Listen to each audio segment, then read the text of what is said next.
Hello, नमस्कार मेरे प्यारे साथियों। कैसे हो आप सभी लोग। आशा करता हूँ आप सभी लोग एकदम ज़बरदस्त, मस्त और उम्दा होंगे।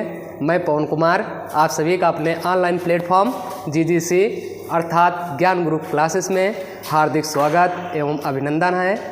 आज की हमारी इस हिस्ट्री क्लास में आप सभी का फिर से एक बार हृदय तल से बहुत बहुत स्वागत है। आइए फिर आज की क्लास में देखते हैं। जैसे कि हम आपको पढ़ा रहे थे गुलाम वंश, और गुलाम वंश हमने समाप्त कर दिया था। गुलाम वंश के अंतर्गत जितने भी शासक हुए सब एक एक शासक के बारे में विधिवत रूप से हमने जाना और उनसे बनने वाले क्वेश्चन को भी देखा और फिर उनके बारे में जाना भी वो कितने योग्य थे या फिर कितने अयोग्य थे। और हमने कल की क्लास की अगर बात करें तो हमने पढ़ा था गुलाम वंश का अंतिम शासक अर्थात शमसुद्दीन कैमूर्स। और शमसुद्दीन कैमूर्स की हत्या कौन कर देता है? जलालुद्दीन फिरोज खिलजी। और दिल्ली सल्तनत में अर्थात दूसरा वंश शुरू हो जाता है जिसका नाम होता है खिलजी वंश। तो आज की क्लास जो होने वाली है वो हमारे खिलजी वंश पर ही आधारित होगी। तो आप सभी लोग अपनी नोट्स और पेन को अपने हाथ और अपने पास रख लीजिए अर्थात, और सारी चीज़ों को जो भी हम आपको यहाँ पे लिखें वो सारी चीज़ें आप नोट्स कर सकते हैं, ठीक है। ताकि आपको लिए वो हमेशा आपके पास नोट्स बुक रहेगी तो बाद में रिवाइज करने में आपको आसानी होगी। क्योंकि अभी शुरू का है तो आप तो कानों से सुनकर 1-2 दिन तक याद रह सकता है, लेकिन उसके बाद जो हमारी ह्यूमन नेचर है, फिर जो भी हमारा माइंड है वो धीरे धीरे कुछ चीज़ों को भूलना शुरू हो जाता है, फिर भूलने लगते हैं। तो अगर एक नोट्स बनी रहेगी तो उसके माध्यम से हम दोबारा उस चीज़ों को फिर से कवर कर सकते हैं। तो अगर आप एक स्टूडेंट के तरीके से और उन चीज़ों को याद रखना चाहते हैं तो जाहिर सी बात आप नोट्स ज़रूर बनाते रहिए। अपना खुद की नोट्स बनी हुई की बात ही अलग होती है। तो हम उम्मीद करते हैं आप लोग सारी चीज़ों को अच्छे समझते होंगे। और जिन लोगों ने भी कमेंट किया है फिर जो भी बातें लिखते हैं उनको हृदय तल से बहुत बहुत स्वागत, क्योंकि अपनी उन्हीं बातों से हम समझ पाते हैं कि हाँ हमारी क्लास कैसे चल रही है, क्या क्या समस्याएं। तो चलिए फिर ज़्यादा टाइम न वेस्ट करते हुए क्लास का आगाज़ करते हैं और देखते हैं आज की क्लास में क्या क्या है। तो उन सारी चीज़ों को हम अच्छे से सीखते हैं और जानते हैं। तो क्या पढ़ने वाले हैं? आज एक नया राजवंश पढ़ेंगे हम, और उसका नाम क्या होने वाला है भैया? खिलजी वंश। नया राजवंश पढ़ेंगे जो कि आपको हमने स्टार्टिंग में ही बताया था। दिल्ली सल्तनत में कितने राजवंशों ने शासन किया है? 5 राजवंश चले हैं, गुलाम, खिलजी, तुगलक, सैयद और लोदी। तो हमने गुलाम वंश को एंड कर दिया है। अब दूसरा जो पढ़ रहे हैं वो खिलजी वंश। आज से शुरुआत हो रहा है खिलजी वंश का। ये जो चला था 1290 से लेकर 1320 ईस्वी तक, एक छोटा राजवंश, फिर गुलाम वंश के मुकाबले बहुत छोटा चला था। इसमें शासक बात करें तो केवल 3-4 शासकों ने ही शासन किया तो खिलजी वंश में। इसके बाद तुगलक वंश शुरू हो जाते हैं। और खिलजी वंश की अगर बात करें इसका संस्थापक कौन था? संस्थापक लिखेंगे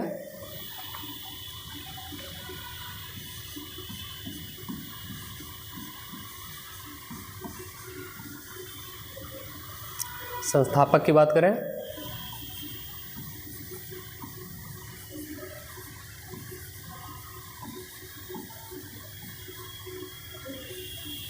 जलालुद्दीन फिरोज खिलजी। देखिए आपको जो भी हम कंटेंट दे रहे हैं ये बहुत ही बेहतरीन कंटेंट हो सकता है। राइटिंग में कुछ चीज़ें इशू हैं, लेकिन रोज़ हम अपनी राइटिंग को सुधार रहे हैं और बहुत जल्द है। क्योंकि अब पहली बार ऐसे ऑनलाइन बोर्ड पे हमें लिखना पड़ रहा हो तो समस्याएं हो सकती हैं, लेकिन धीरे धीरे हम बेहतर करने का प्रयास कर रहे हैं अपनी राइटिंग को लेकर। लेकिन आपको कंटेंट बेहतरीन मिल रहा है। तो अगर खिलजी वंश के अगर संस्थापक की बात करें तो उनका क्या नाम था? जलालुद्दीन फिरोज खिलजी। तो आइए थोड़ा सा जलालुद्दीन फिरोज खिलजी के बारे में समझते हैं। और जलालुद्दीन फिरोज खिलजी जो शासन किया था वो 1290 में तो सिंहासन धारण करता है अर्थात दिल्ली सल्तनत का सुल्तान बन जाता है, फिर खिलजी वंश का शासक बन जाता है।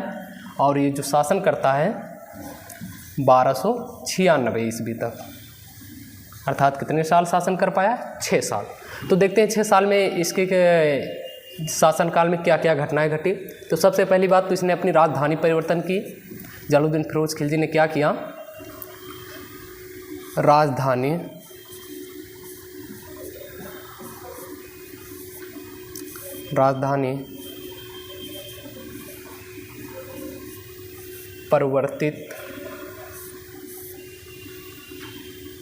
परिवर्तित करके दिल्ली से कहाँ बना दिया? किलोखरी। पूछा जाता है वो कौन सा शासक था जिसने दिल्ली से अपनी राजधानी हटाकर किलोखरी को बनाया था? तो कौन था वो शासक? जलालुद्दीन फिरोज खिलजी। किलोखरी की बात करें तो दिल्ली के आसपास का क्षेत्र है, आज भी वर्तमान में दिल्ली के अंतर्गत ही आता है, इतना लिख लीजिए, दिल्ली के अंतर्गत आता है किलोखरी। आज बात की जाए तो ठीक है, किलोखरी को बनाया।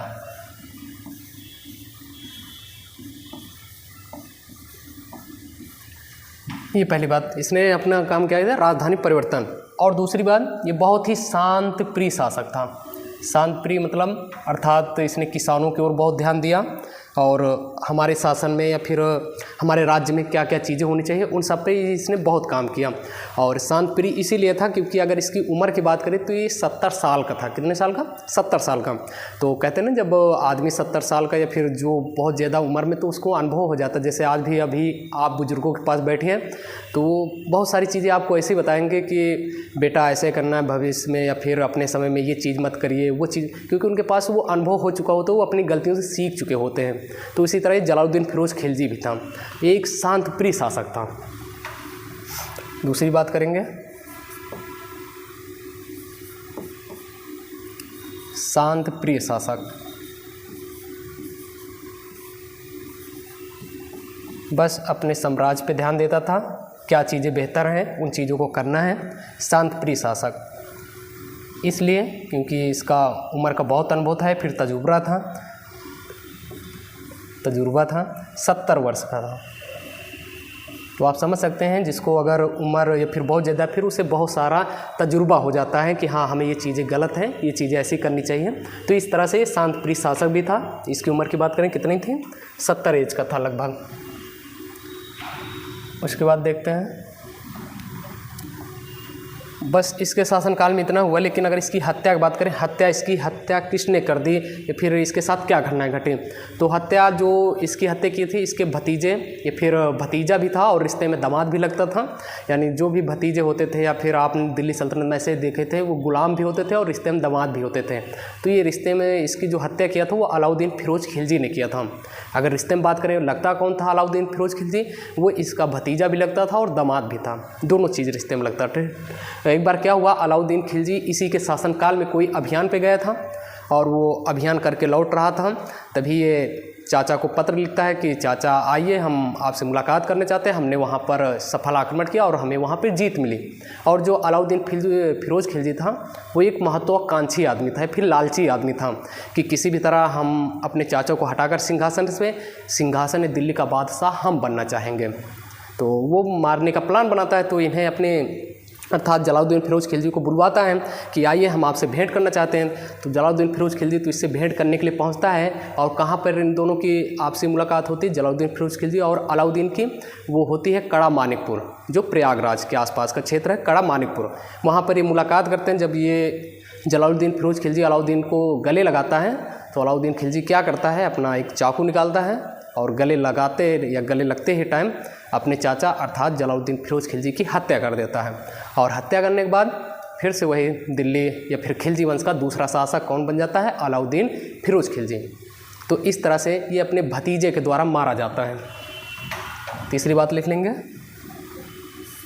इसकी हत्या, अर्थात क्या पढ़ रहे हैं जलालुद्दीन फिरोज खिलजी, तो लिखेंगे हत्या।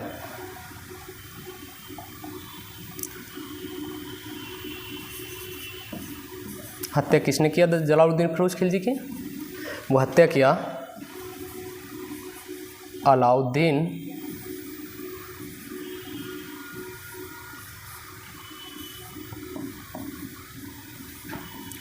खिलजी।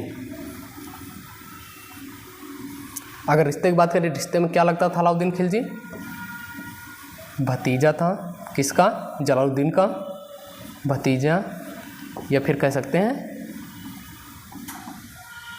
दामाद, ठीक, ये लगता था। और हाँ, हत्या हुई कहाँ पे? स्थान की बात करें, स्थान देखिए आप ऐसे भी लिख सकते हैं, एक अपना लाइन से लिख सकते हैं कि जलालुद्दीन फिरोज खिलजी की हत्या यहाँ पर, या फिर ऐसे लिख सकते हैं जैसे भी आप अपने नोट्स बुक में एक लाइन से भी लिख सकते हैं। स्थान की बात करें तो कड़ा मानिकपुर, यहाँ पर इसकी हत्या हुई थी जलालुद्दीन फिरोज खिलजी की। कड़ा, मानिकपुर, प्रयाग, उत्तर प्रदेश। ठीक है, ये बात याद रखेंगे। बस जलालुद्दीन खिलजी के बारे में जो इतिहास मिलता है बस इतना ही मिलता है कि जलालुद्दीन खिलजी वंश का संस्थापक था और एक ये शांतप्रिय शासक था। शांतप्रिय इसीलिए था क्योंकि इसकी उम्र भी बहुत ज़्यादा हो चुकी है और इससे हर चीज़ का एक तजुर्बा अच्छा खासा था। और उम्र की बात करें लगभग 70 एज का था। और इसकी जो हत्या, हाँ, और दूसरी बात, इसने अपनी राजधानी दिल्ली से हटाकर क्या बनाई थी, किलोखरी को बनाया था, या किलोखरी नामक स्थान को चुना था। और दूसरी बात करें, इसकी हत्या जो होती है वो अलाउद्दीन फिरोज खिलजी के द्वारा होती है। इतनी बात समझेंगे। और खिलजी वंश का दूसरा शासक कौन बन जाता है, अलाउद्दीन फिरोज खिलजी। तो आइए अब अलाउद्दीन खिलजी के बारे में हम जानते हैं। खिलजी वंश का दूसरा शासक डालेंगे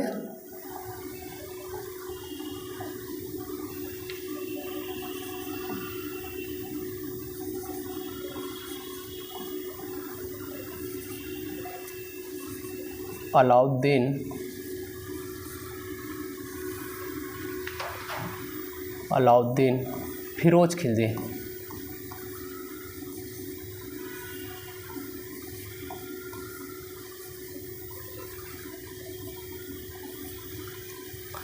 अगर इसके शासनकाल की बात करें तो 1296 में तो सिंहासन धारण करता है और इसकी मृत्यु जो होती है 1316 ईस्वी में।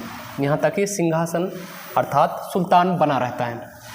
चलिए, वहीं पर हमने अभी आपको बताया था अलाउद्दीन खिलजी तो जो था ये एक महत्वाकांक्षी आदमी था, अर्थात अपने साम्राज्य का विस्तार भी करना चाहता था। और बहुत सारे इसकी हम देखेंगे इसने कौन कौन से आक्रमण किए अपने साम्राज्य विस्तार के लिए। और दूसरी बात, इसने अपनी प्रशासन व्यवस्था कैसे रखी और बाज़ार के बारे में, या फिर कहने मतलब अपने व्यापारियों को कैसे रखा, वो सब हम अलाउद्दीन खिलजी के बारे में या फिर इसी के अंतर्गत हम जानते हैं। सबसे पहली बात, इसका हम मूल नाम जानते हैं। इसके बचपन का नाम बहुत पूछा जाता है, वो बात लिखेंगे मूल नाम, या फिर इसे ही हम बोलते हैं बचपन का नाम कह सकते हैं। अली तथा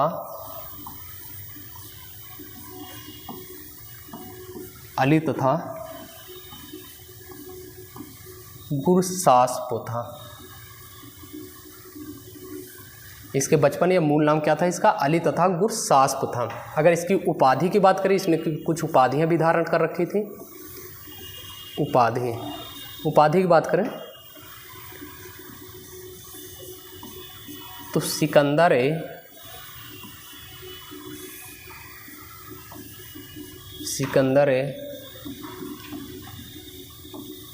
सानी अर्थात द्वितीय सिकंदर अपने आप को कहता था, या फिर इतिहासकार इसे द्वितीय सिकंदर की उपाधि देते हैं। द्वितीय सिकंदर अर्थात आपने फर्स्ट सिकंदर के बारे में पढ़ा होगा, फिर प्राचीन इतिहास में उसको हम बताएंगे नहीं।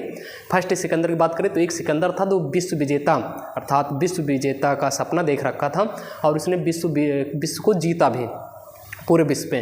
तो इसी तरह जब अलाउद्दीन खिलजी जब सिंहासन धारण करते तो इसके अंदर भी वो लालसा थी कि हम विश्व को जीतेंगे, अर्थात हम विश्व विजेता हम भी बनेंगे। तो इसीलिए इसका ये सपना था और इसने इस उपाधि को अपने आप से कहने मतलब अलंकृत किया या उपाधि धारण भी की कि हम सिकंदर सानी हैं, अर्थात दूसरे सिकंदर के नाम से भी हम जाने जाएंगे। ये विश्व विजेता तो नहीं बन सका, लेकिन हाँ अभी तक जितने भी राजवंश जितने भी शासक थे वो उत्तर भारत पर अपना कब्जा कर रहे थे। लेकिन ये जो जब शासन आता है या अलाउद्दीन खिलजी जब शासन आता है तो पूरे दक्षिण भारत पर कब्जा करता है।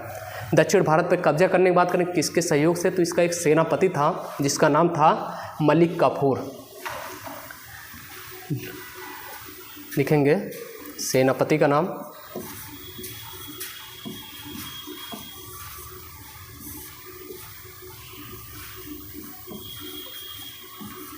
मलिक काफूर। इसी सेनापति के सहयोग से ये पूरे दक्षिण भारत पर विजय हासिल करता है। और मलिक काफूर की बात करें तो इसके बारे में जान लेते हैं। विश्वास सेनापति था, अलाउद्दीन खिलजी का सबसे विश्वास पात्र सेनापति था मलिक काफूर। और भी थे लेकिन मलिक काफूर कुछ अलग ही इसका विश्वास पात्र था। और आपको जानकर ये भी जानिए कि मलिक काफूर एक किन्नर था। क्या था ये? एक किन्नर व्यक्ति था और इसे 1000 दिनारी भी बोलते थे। 1000 दिनारी 1000 दिनारी इसलिए बोलते थे क्योंकि जो अलाउद्दीन खिलजी ने इसे ख़रीदा था वो 1000 दिनार में ख़रीदा था, इसलिए इसे 1000 दिनारी भी कहा जाता है किसे, मलिक काफूर को, और ये किन्नर था। और जो भी अलाउद्दीन खिलजी का विश्वास, इतना विश्वास पात्र व्यक्ति था कि कहते हैं जो अलाउद्दीन खिलजी का जो हरम होता था, हरम आप लोग समझते हैं या फिर नहीं जानते तो ऐसे समझिए, हरम जो होता था ये लोग सुल्तान लोग क्या किया करते थे, अपना एक महल के अंदर एक हरम स्थल बनवाए हुए होते थे, उसमें इनकी रानियां फिर इनकी पसंदीदा औरतें होती थीं, जहां पर केवल सुल्तान को ही अनुमति होती थी कि उस हरम में प्रवेश करेगा। लेकिन अगर इसके अलाउद्दीन खिलजी के शासनकाल में बात करें तो मलिक काफूर को भी अनुमति थी कि अलाउद्दीन खिलजी के प्रवेश तो उसको अनुमति होती थी क्योंकि वो सुल्तान ही था, तो लेकिन मलिक काफूर भी आ जा सकता है उस हरम स्थल में, ये इतना विश्वास पात्र था। ठीक है, तो 1000 दिनारी में इसी के सहयोग से जितने भी दक्षिण भारत पर आक्रमण हुए, जितने भी दक्षिण भारत पर विजय हासिल किया अलाउद्दीन खिलजी ने, वो मलिक काफूर के ही बलबूते, मलिक काफूर के बहुत बड़ा उसमें रोल रहा है। सेनापति के बारे में बात कर सकते हैं। आइए देखते हैं कि अलाउद्दीन खिलजी ने बाजार नियंत्रण के बारे में कुछ कर रखा था।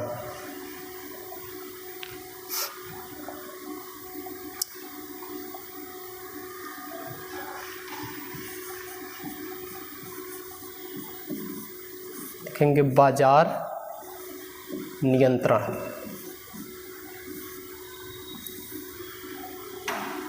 बाजार नियंत्रण प्रणाली।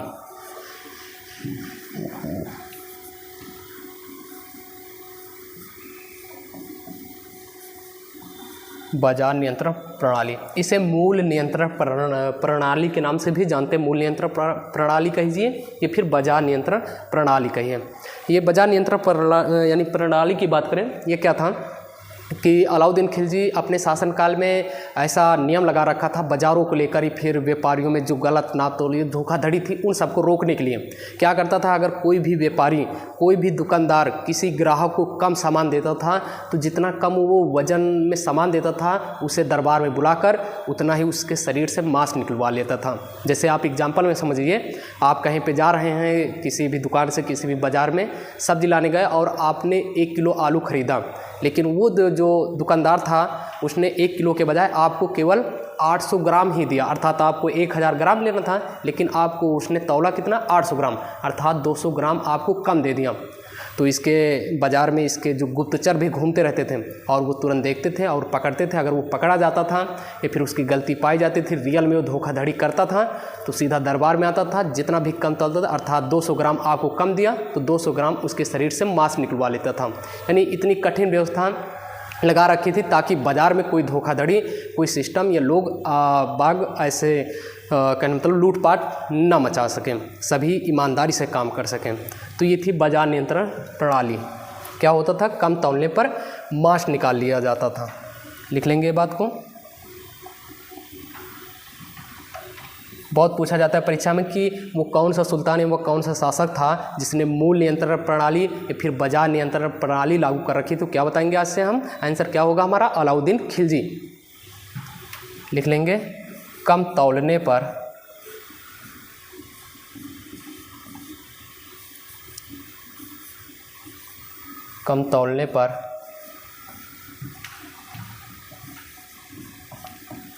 उसके शरीर से उतना मांस निकाल लेते थे, निकाल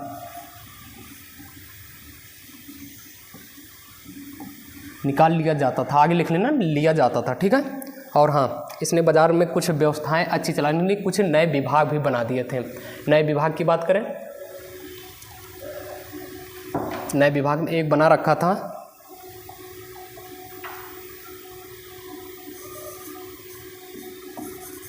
साहिना ए मंडी, और दूसरे विभाग की बात करें, एक होता था बारीद, और दूसरा बात करें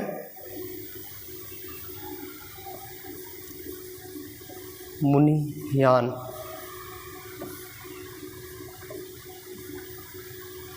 अच्छा, इनके काम क्या थे, नए विभाग बना रखे थे ताकि बाजार व्यवस्था है, बाजार प्रणाली अच्छे से चल सके। साहिना मंडी क्या होता था, बाजार का अधीक्षक होता था, बाजार का अधीक्षक। वरित क्या होता था? बाजार में घूमने फिरने वाला, अर्थात घूम फिर कर देखता था बाजार में कहाँ लीगल काम चल रहा है और कहाँ पर अनलीगल काम हो रहा है। बाजार में घूमने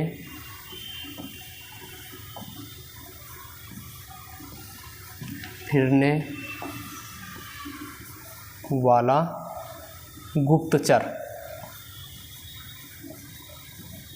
अर्थात ये बाजार में घूम फिरकर वहाँ पर पूरा काम देखता था। और मुनियान ये भी एक प्रकार का गुप्तचर ही था।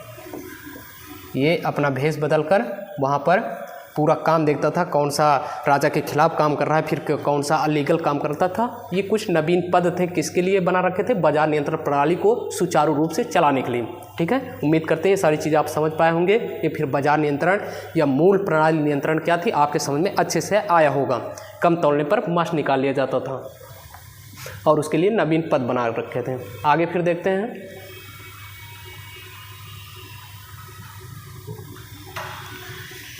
ये एक ऐसा भी शासक था जिसने सबसे पहले सैनिकों का हुलिया बनवाया।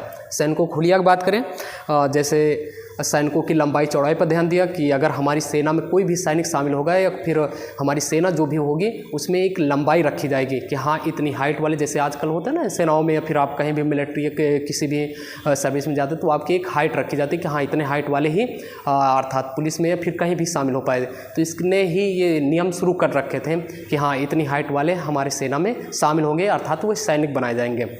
और दूसरी बात, सैनिकों को नगद वेतन देने का प्रावधान किया कि हर महीने आपको सैलरी मिलेगी, नगद वेतन। इससे पहले क्या होता था, इक्ता प्रणाली हमने आपको पढ़ाया था जो इल्तुतमिश ने लागू कर रखी थी। वो क्या करता था, वेतन न देने के बजाय ज़मीनें दे देता था कि आप भैया हम वहाँ तक आपको ज़मीनें दे रहे हैं, आप वहाँ से टैक्स वसूलिए, उससे अपना खर्च या फिर जीवन यापन चलाइए, हम नगद वेतन नहीं देंगे।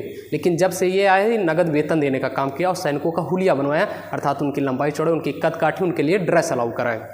और दूसरी बात करें तो ये अलाउद्दीन खिलजी ने घोड़ा दागने की प्रथा भी शुरू की। घोड़ा दागना क्या होता था, उस पर जैसे होते ना दागना, कोई भी पशुओं को दागना, उससे ये होता था कि जो अच्छे घोड़े होते थे वो उनकी पहचान की जा सके कि हाँ ये अच्छा घोड़ा है, उनकी चोरी ना होने पाए, इसलिए उस घोड़े को दागे जाते थे। दागने मतलब अर्थात उन पर ठप्पा लिख लेंगे। सैनिकों का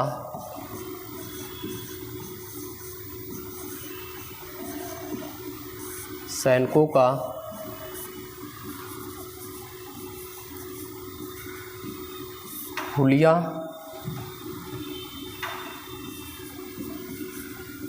बनवाया, अर्थात उनकी लंबाई चौड़ाई, उनके लिए ड्रेस। और दूसरी बात,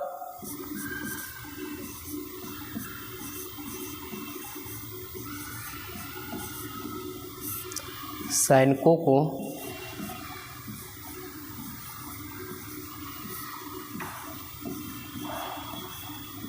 नगद वेतन का प्रावधान कि आपको नगद वेतन हम देंगे। इससे क्या होता था, सैनिकों में एक अलग मोटिवेशन या अलग, क्योंकि हर महीने अगर उसके पास सैलरी आती रहेगी, उसको नगद वेतन, आप कोई भी आप काम कर रहे हैं, कहीं भी आप काम करिए, लेकिन अगर आपको उस काम के बदले टाइम टू टाइम अगर आपको सैलरी मिल रही, वेतन मिल रहा है, तो जाहिर सी बात आपको उस काम को करने में उत्सुकता होगी, फिर आपको अच्छा लगेगा। लेकिन आपको अगर वही काम करने के बजाय आपको सैलरी न दी जाए तो आप जाहिर सी बात उस काम को करने का इनकार कर देंगे, मना कर देंगे। तो वही काम इसने किया, तो सैनिकों में एक अलग जज्बा होता था। दूसरी बात लिखेंगे,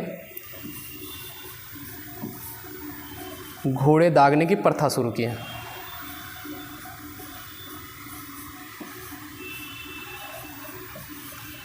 घोड़े दागने की प्रथा शुरू की। समझ गए होंगे इतनी बात, बाजार नियंत्रण और उसके बाद ये सैनिकों को हुलिया बनवाना। सैनिकों को नगद पूछा जाता है, सैनिकों को हुलिया बनवाने वाला प्रथम शासक कौन था, या कि ये नियम किसने शुरुआत किया, जो आज तक भी शुरू है, अलाउद्दीन खिलजी ने। घोड़े दागने की प्रथा भी इसी ने शुरू किया था। आगे फिर देखते हैं। अब देखते हैं इसके आक्रमण, साम्राज्य विस्तार के लिए इसने कौन कौन से आक्रमण किए। आइए उन्हें अगले पेज पे पढ़ते हैं हम।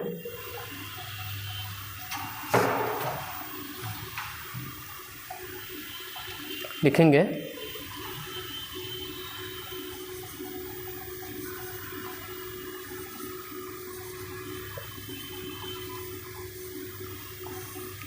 अलाउद्दीन खिलजी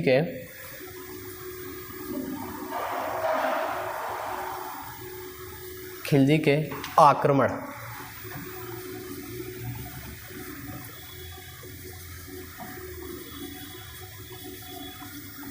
किस लिए कर रहा था? आक्रमण एक तो इसका धन दौलत लूटना था ही, और दूसरी बात ये अपना साम्राज्य विस्तार करना चाहता था कि हमारा जो साम्राज्य है, जो मेरा क्षेत्र है, ये मेरा क्षेत्र और बड़ा होना चाहिए और भी आसपास के क्षेत्रों को हम जीत लें। तो सबसे पहले बात, इसने जो पूर्वी भारत या फिर कहा जाए सॉरी पश्चिमी भारत, उस पर अटैक किया। जैसे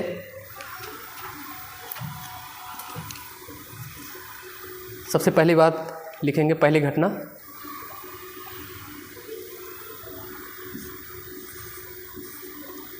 लिखेंगे रणथंभौर। पहला आक्रमण कहाँ किया?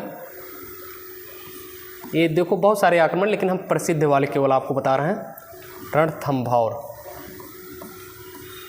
राजस्थान के आसपास का क्षेत्र है, और ये कब किया था? 1301 ईस्वी में। और बात करें यहाँ का शासक कौन था, तो यहाँ का जो शासक था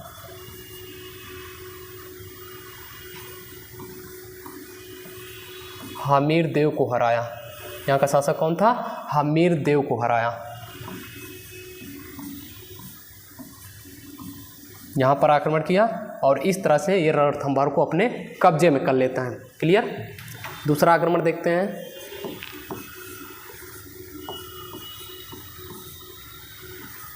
चित्तौड़ पर कब इसने अटैक किया था? 1303 ईस्वी में। यहाँ पर किसे हराया?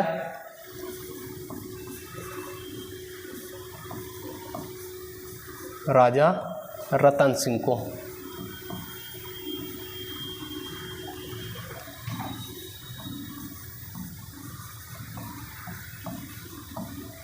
अच्छा, चित्तौड़ पर जब कब्जा किया तो इसके बारे में कुछ जो पद्मावती आपने या फिर पद्मावती का नाम भी सुना होगा, या फिर कहानियाँ भी सुनी होंगी इनकी। या फिर पद्मावती एक पुस्तक है या फिर एक ग्रंथ है जिसके लेखक हैं मलिक मोहम्मद जायसी। उन्होंने पद्मावत में क्या लिखा है उसकी जानकारी के अनुसार हम बता रहे हैं। चित्तौड़ पर इसने जब कब्जा किया, ध्यान से सुनिए इस बातों को।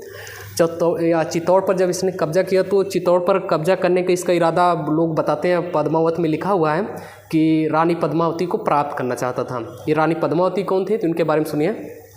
रानी पद्मावती एक चित्तौड़ की एक रानी थी, जो कि अपार सुंदरता की देवी मानी जाती थी। बहुत ही सौंदर्य इनका शरीर का बनावट या फिर चेहरे का बनावट, यानी बहुत ही सुंदर महिला थी, ये सुंदर रानी थी। और ये किनकी पत्नी थी? राजा रतन सिंह की पत्नी थी। तो इसमें क्या हुआ कि एक बार राजा रतन सिंह के एक दरबार में एक संगीतकार रहा करता था जिसका नाम था राघव चैतन। क्या नाम था उसका? राघव चैतन नाम था।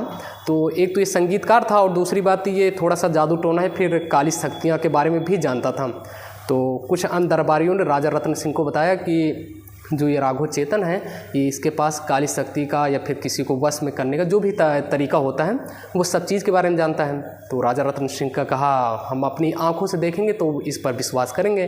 तब एक बार जब राघव चेतन अपनी वो सारी तांत्रिकियाँ या फिर जो भी सुविधाएँ कर रहा था, तो उसको राजा रतन सिंह ने देख लिया। तो राघव चेतन को अपमान करके किसी भी तरह अपने दरबार से बाहर फेंकवा दिया।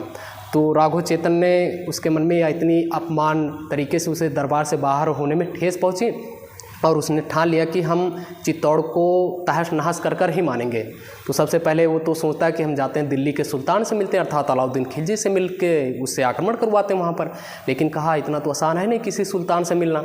तो कहा हम फिर आसान नहीं तो क्या करते हैं कि उनका इंतज़ार करते हैं। वो दिल्ली के आसपास के क्षेत्र जंगल में अपनी एक झोपड़ी बनाकर रहने लगा। कौन? राघव चैतन, जो कि संगीतकार था। और किस माध्यम से निकाला गया हमने आपको बताया। तो वहाँ पर वो रहने लगा, लेकिन क्योंकि उसे पता था जो अलाउद्दीन खिलजी था तो वो एक अखेट या शिकार करने को उन्हें बहुत शौक़ था। तो इंतज़ार करने लगा कभी न कभी तो शिकार करने जंगल की तरफ आएंगे ही। तो एक बार ऐसा ही हुआ, अलाउद्दीन खिलजी जंगल की तरफ आए शिकार करने के लिए। तो वहाँ पर राघव चैतन संगीतकार था और अच्छा वाद्य यंत्र भी बजा लेता था। तो अपनी बांसुरी बजाना शुरू किया, और उस इतनी सुरीली बांसुरी बजाया कि सुल्तान अर्थात मोहित हो गया उस आवाज़ को सुनकर, और कहा ये बांसुरी कौन बजा रहा, हमें इससे मिलना है या उसके पास जाना है। तो देखा तो राघव चैतन के पास मिल लिया। फिर राघव चैतन को अर्थात सुल्तान से मुलाकात होती है, और सुल्तान अपने इसे दरबार में लेकर जाता है। इससे एड्रेस वड्रेस पूछा कि कहाँ के रहने वाले थे, इससे पहले कहाँ दरबार में रह रहे, तो बताया कि चित्तौड़ के दरबार में रहा करते थे। और इसने एक पहेलियाँ के माध्यम से बताया कि चित्तौड़ में बहुत हीरा खजाना, बहुत रत्न है। तो कहा आप साफ साफ बताइए वहाँ पर है क्या चित्तौड़ में ऐसा। तो बताया कि चित्तौड़ में राजा रत्न सिंह की पत्नी जो अपार सौंदर्य है, बहुत उनका सौंदर्य है जिससे शायद ऐसा ही कोई हो, असाधारण या सौंदर्य की एक देवी है अर्थात पद्मावती। तो कहा अच्छा यही बात है, यानी अर्थात कहने मतलब उनसे वो सौंदर्य की पूरी घटनाएं सुनी और चित्तौड़ के बारे में, वहाँ की सैन्य प्रशासन कैसी है, वहाँ की कैसी व्यवस्था है, वहाँ का किला कैसे, यानी सारी जानकारी राघव चैतन्य ने सुल्तान को बता दिया। तो सुल्तान ने कहा चलिए ठीक है, पद्मावती को हम भी एक बार देखना चाहते हैं। तो राजा रत्न सिंह को एक वो पत्र लिखता है कि हम पद्मावती को देखना चाहते हैं। तो राजा रत्न सिंह ने भी इनकार नहीं किया, क्योंकि वो सुल्तान थे, जानते थे कि अगर हम इनकार करेंगे तो थोड़ा सा हमारे लिए दिक्कत या हमारे साम्राज्य पे आँच आ सकती है। तो जब ये बात पद्मावती को पता चली तो पद्मावती ने तो स्वीकार किया, लेकिन कहा एक शर्त है हमारी।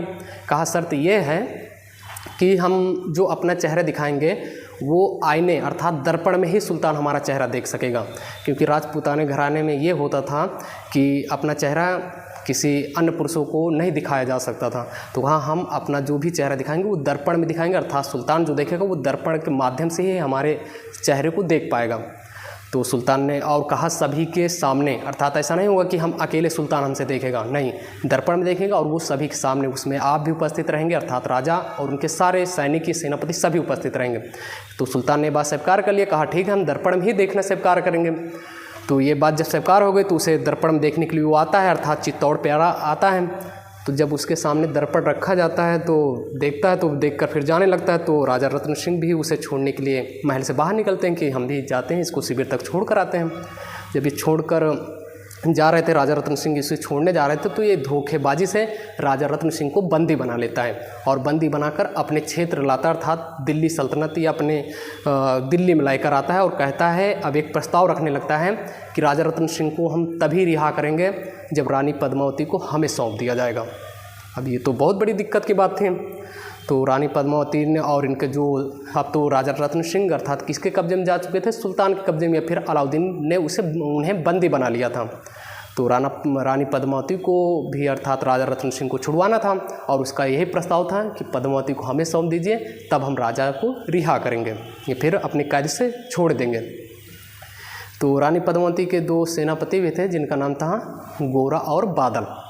तो उन्होंने एक रणनीति बनाई, कहा ठीक है हम रानी पद्मावती को आपके महल तक या आपके शिविर में ज़रूर लेकर आएंगे, वो हम एक पालकी के माध्यम से पूरी सखियों के साथ उन्हें लेकर आएंगे, तब आप हमें राजा रत्न सिंह को छोड़ देना।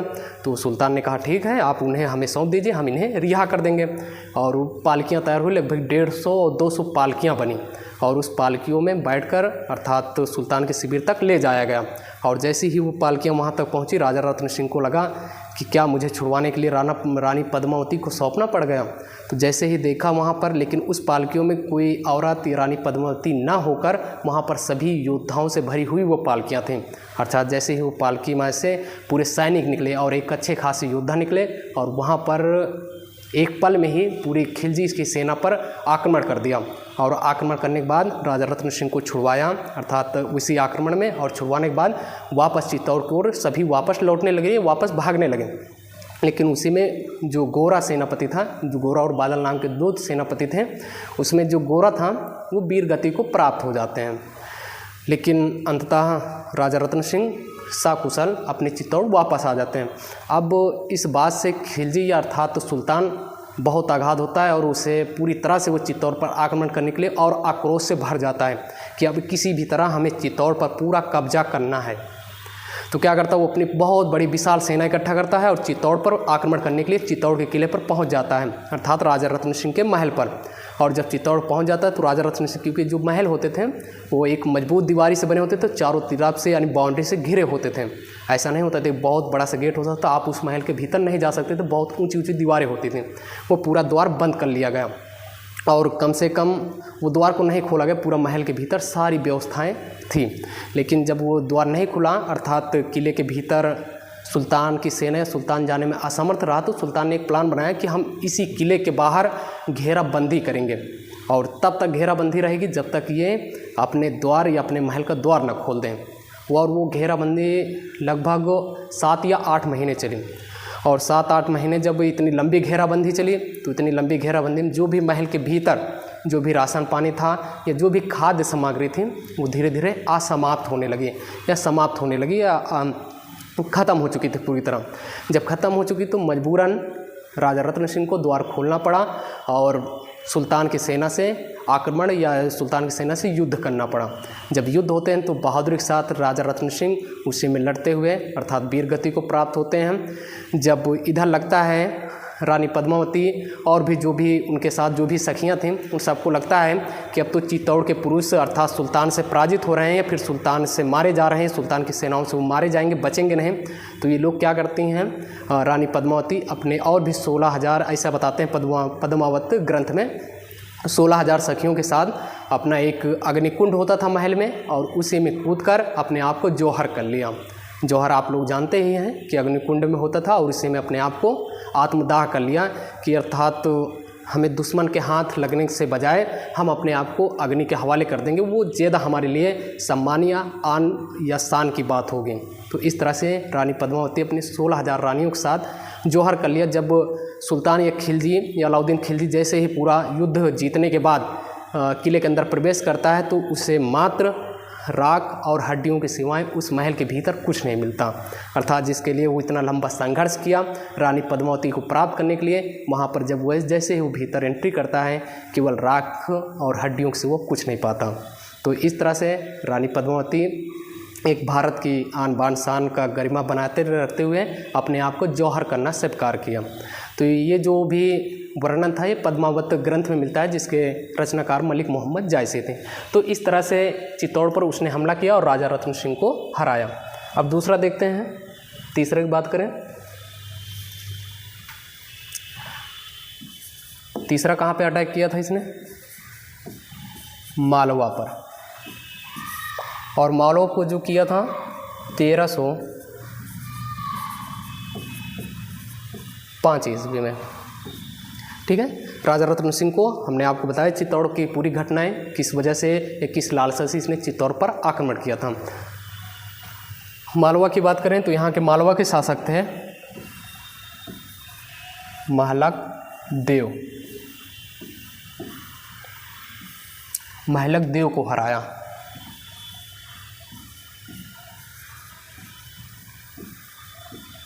ये तो थे उत्तर भारत पर इसने जो भी आक्रमण किए, लेकिन हमने आपको बताया था कि ये दक्षिण भारत को भी विजय किया था, दक्षिण भारत पर भी आक्रमण किया था। तो देखिए दक्षिण भारत पर कहाँ पर आक्रमण करता है, ये दक्षिण भारत पर भी अटैक करता है।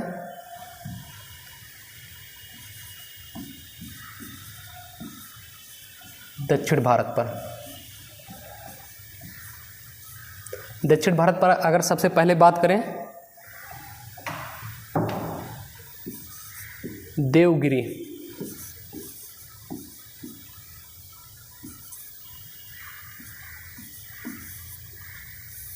देवगिरी पर आक्रमण करता है। कब करता है, 1308 ईस्वी में।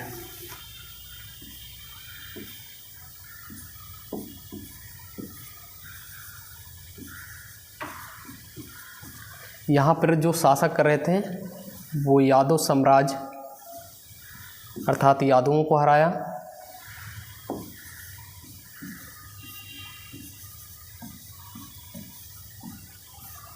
और यहाँ के शासक की बात करें तो रामचंद्र देव,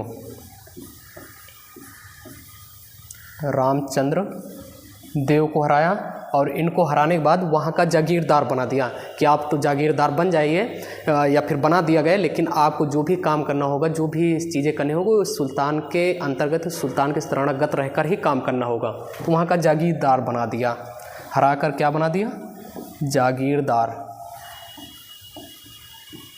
वहाँ का जागीरदार बना दिया।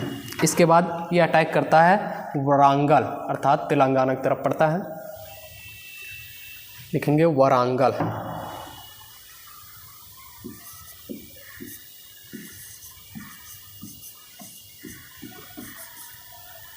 वारंगल पे जब अटैक करता है तो प्रताप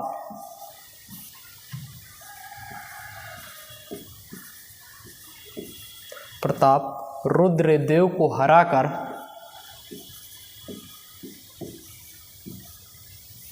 रुद्रदेव को हराकर वहाँ से कोहिनूर हीरा प्राप्त करता है। कोहिनूर हीरा प्राप्त करता है।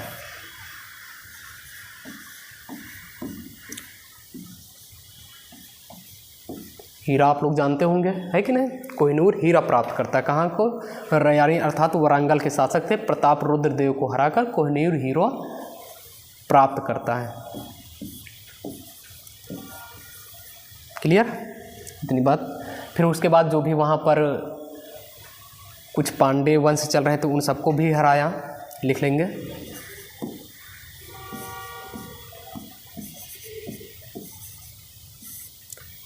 पांडे राजवंशों को भी हराया।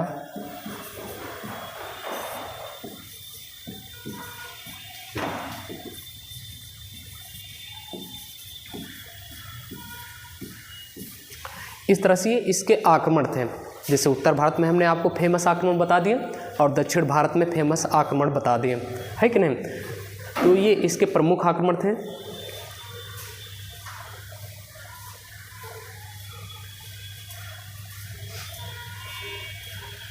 चलिए, ये हमने यहाँ पर अभी तक पढ़ा खिलजी वंश के आक्रमण। आगे देखते हैं फिर।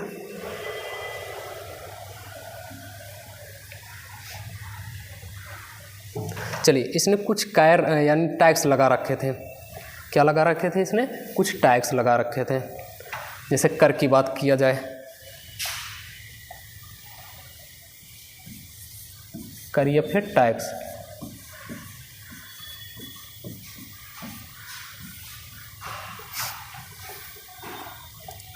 सबसे पहले लिखेंगे नंबर 1 था भूमि कर। ये क्या होता था, 50% सुल्तान लेता था। देखो, एक तो भूमि कर था जिसे उपज कर बोलते हैं, ये क्या होता था 50% सुल्तान। जैसे आप एग्जाम्पल समझिए, जैसे आप अपने खेत में 100 बोरी या 100 बोरा आलू आपने उत्पादन किया है, तो उस 100 बोरा में से आलू 50% आपको राजा को देने होते थे। ये 50% था, 50 बोरा आलू किसको सौंपने होते थे, राजा को।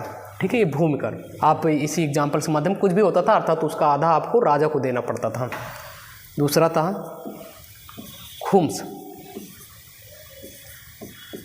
पहले ये टैक्स कम होता था, लेकिन ये जैसे ही है इसने 50% कर दिया। खुम्स क्या होता था, लूट का धन होता था। खुम्स मतलब क्या होता था, लिख लेंगे, लूट का धन। अगर कोई भी इसके शासनकाल में कहीं से कोई लूट कर धन लाता था तो पहले तो 1/4 देना होता था, लेकिन यहाँ पर कितना कर दिया इसने, 3/4।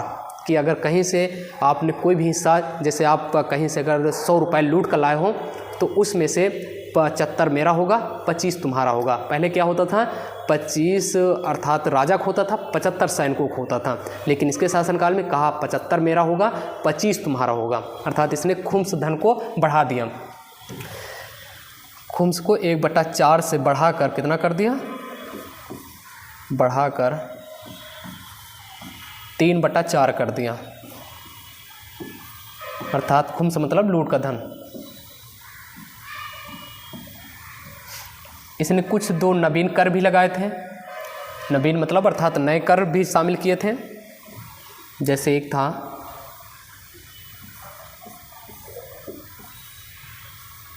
गढ़ी कर। गढ़ी कर क्या होता था, घरों और झोपड़ियों पर लगाए जाते थे। वहाँ से भी एक टैक्स लेता था, घर और झोपड़ी पर।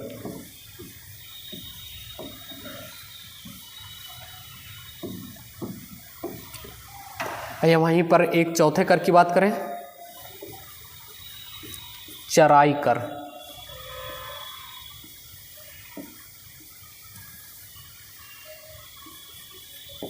चराई कर की बात करें अर्थात दुधारू पशुओं पर, पशुओं पर ये कर लगता था। तो इसके द्वारा ये लगाए गए कुछ नवीन कर थे। तो आज की क्लास हम यहीं तक रखते हैं, ज़्यादा लंबी क्लास नहीं रखेंगे। और जिस भी इसके आगे कुछ इसके दरबार में रहने वाले कवि कौन थे, उनके सब के बारे में जो भी बचा हुआ है इसे हम अगली क्लास में कर लेंगे। तो आइए देखते हैं आज की क्लास या आज का रिवीजन कहाँ तक, या अब हमने पढ़ा क्या। देखो चलिए यहाँ से रिवीजन करते हैं। सबसे पहले हमने पढ़ा था खिलजी वंश, आज हमने स्टार्ट किया था, जो कि कहाँ से 1290 से 1320 तक चला। और वहीं पर बात करें संस्थापक की जलालुद्दीन फिरोज खिलजी 1290 से 1296, और इसने जो राजधानी परिवर्तित करके किस शहर को बनाया था, किलो खरी को बनाया था, जो कि दिल्ली के अंतर्गत ही आता है अब। और ये एक शांत प्रिय शासक था, इसलिए क्योंकि इसकी एज जो हो चुकी थी वो 70 वर्ष। और इसकी हत्या की बात करें किसने किया था, अलाउद्दीन खिलजी, जो कि रिश्ते में क्या लगता था, उसका भतीजा एंड दामाद। और कहाँ पर स्थान की बात करें, कहाँ पर इसकी हत्या हुई थी, कड़ामानीपुर प्रयाग के पास। आगे देखते हैं फिर।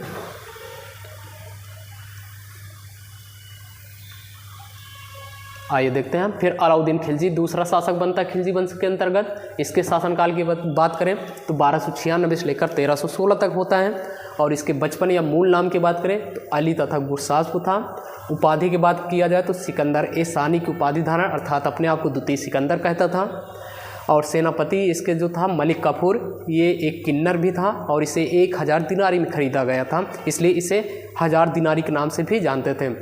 और इसके बाजार नियंत्रण प्रणाली हमने देखी, इसमें क्या होता था, कम तौलने पर मांस निकाल लिया जाता था। अगर कोई भी व्यापारी कम तौलता था उस तरह उसके शरीर से मांस काट लिया जाता था।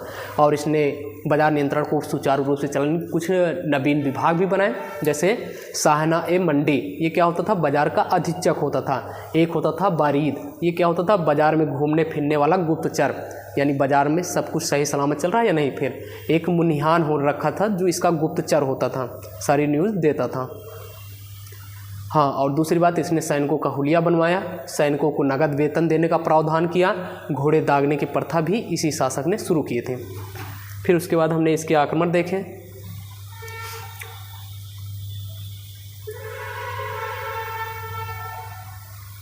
हाँ, आइए देखते हैं अलाउद्दीन खिलजी के आक्रमण। हमने देखा रणथंभौर 1301 में किया और हमीर देव, वहाँ के शासक जो थे हमीर देव, उनको हराया।